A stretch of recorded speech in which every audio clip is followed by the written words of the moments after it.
Bismillah. Assalamualaikum warahmatullahi wabarakatuh.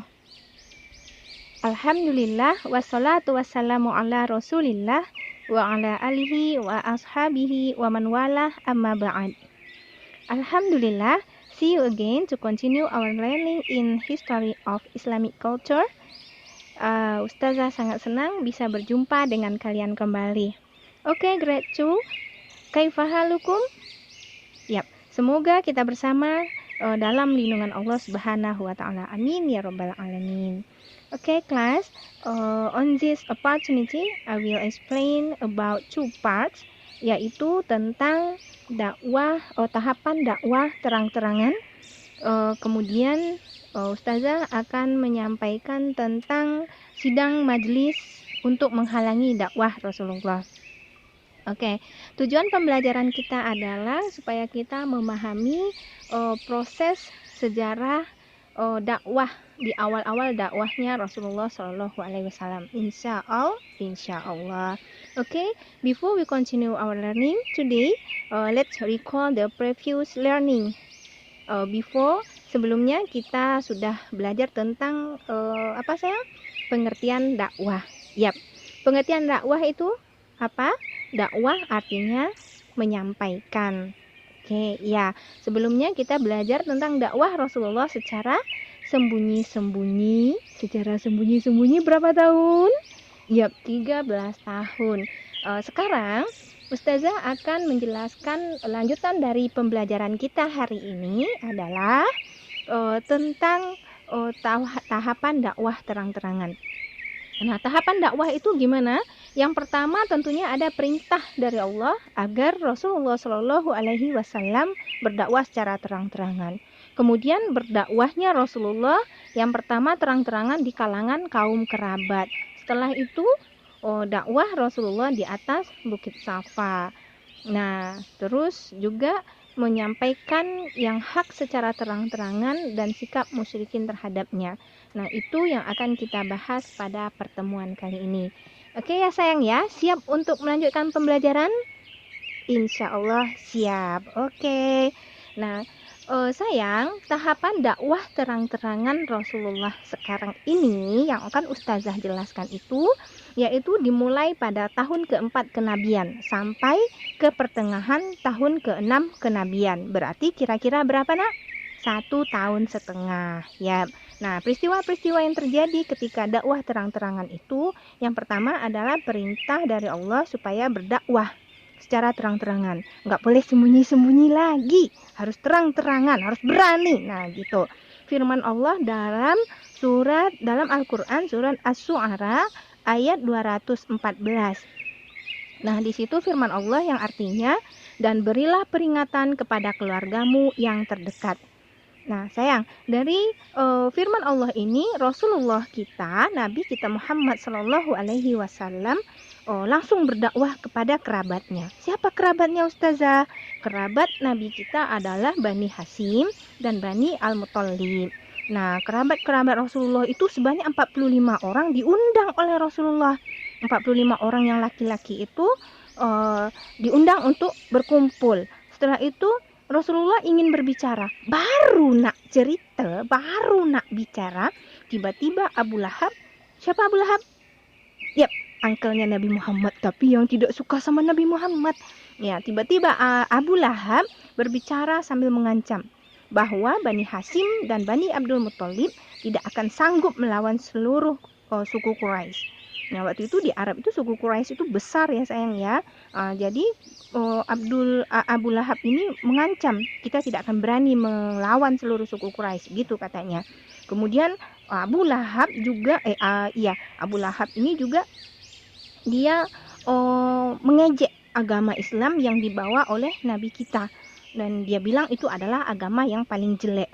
Nah, ketika itu Rasulullah hanya diam saja dan tidak berbicara di pertemuan tersebut.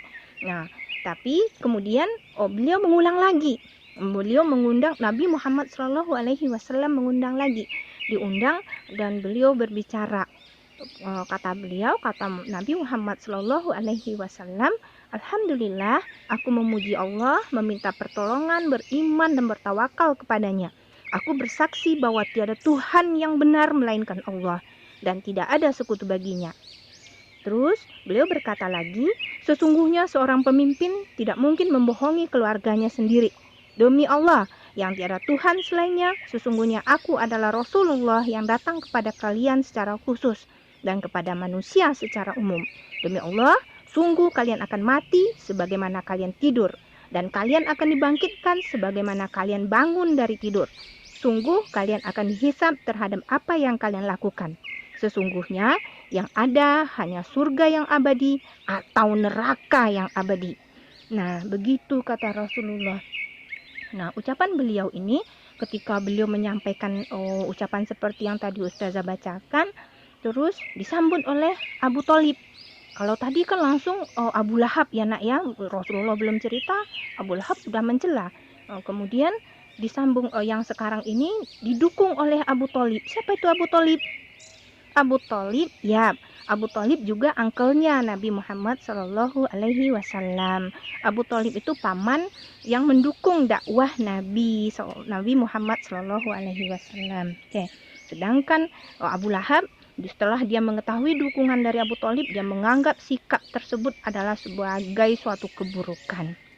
Nah, okay, class. After that incident, our Prophet Muhammad Sallallahu Alaihi Wasallam didn't give up and continue his invitation on the hill Safa. Ya udah tahu ya, di mana tuh hill Safa? Bukit Safa ya, Bukit Safa itu.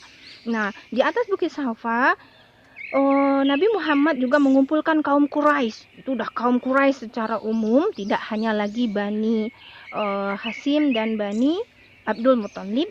Dikumpulkan masyarakat Quraisy. Kemudian beliau mengajak mereka bertauhid. Apa itu bertauhid? Mengajak bertauhid dan beriman kepada hari akhir. Kemudian beliau berbicara, bagaimana menurut pendapat kalian kalau aku beritahukan kepada kalian bahwa ada segerombolan pasukan kuda di lembah sana yang ingin menyerang kalian? Apakah kalian akan mempercayaiku? Terus mereka menjawab, ya, kami tidak pernah tahu dari dirimu selain kejujuran. Nah, terus kata Nabi Muhammad, sesungguhnya aku adalah sebagai pemberi peringatan kepada kalian dari azab yang amat pedih. Nah, sebetulnya begini nak, semua masyarakat Quraisy itu sudah mengetahui Nabi Muhammad ini adalah seorang yang jujur. Cuman mereka belum bisa menerima kalau Nabi Muhammad ini mengaku-ngaku sebagai nabi. Nah, sebetulnya mereka percaya kepada Nabi Muhammad, tapi mereka belum mendapatkan hidayah dan bisa menerima bahwasanya Nabi Muhammad itu adalah nabi utusan Allah. Nah, begitu. Dengan perkataan yang tadi itu, kemudian dilanjutkan oleh Nabi Muhammad, sesungguhnya aku adalah sebagai pemberi peringatan kepada kalian dari azab yang amat pedih. Mendengar itu, Abu Lahab menanggapi. Abu Lahab menanggapi, katanya, celakalah engkau sepanjang hari ini. Apakah hanya untuk ini engkau kumpulkan kami? Maka ketika itu turunlah firman Allah, yaitu surat Al-Lahab, surat Al-Lahab atau lebih dikenal juga dengan surat Al-Masad. Terus turun untuk menjelaskan tentang binasalah kedua tangan Abu Lahab. Ya, nanti kita baca kembali ya nak ya surat Al-Lahabnya ya. Oke, selanjutnya adalah mengenai menyampaikan kebenaran secara terang-terangan dan bagaimana kaum musyrikin terhadapnya. Nah, sejak turun firman Allah yang menyatakan disuruh berdakwah secara terang-terangan dalam surat Al-Hijr itu ayat 94, Rasulullah semakin giat berdakwah secara terang-terangan. Nah, beliau membacakan wahyu Allah kepada kaum kerabatnya dan kepada masyarakat Quraisy. Wahai kaumku, sembahlah Allah. Kalian tidak memiliki Tuhan selainnya. Nah, kemudian Nabi kita juga melaksanakan sholat secara terang-terangan di Ka'bah pada siang hari. Nah, di hadapan banyak orang. Akhirnya melihat hal itu banyak orang yang masuk Islam. Alhamdulillah. Tapi sekaligus juga banyak yang membenci dan menjauhi keluarga Rasulullah, karena mereka menganggap Rasulullah nggak sejalan lagi dengan mereka. Nah, kaum Quraisy pada umumnya merasa jengkel.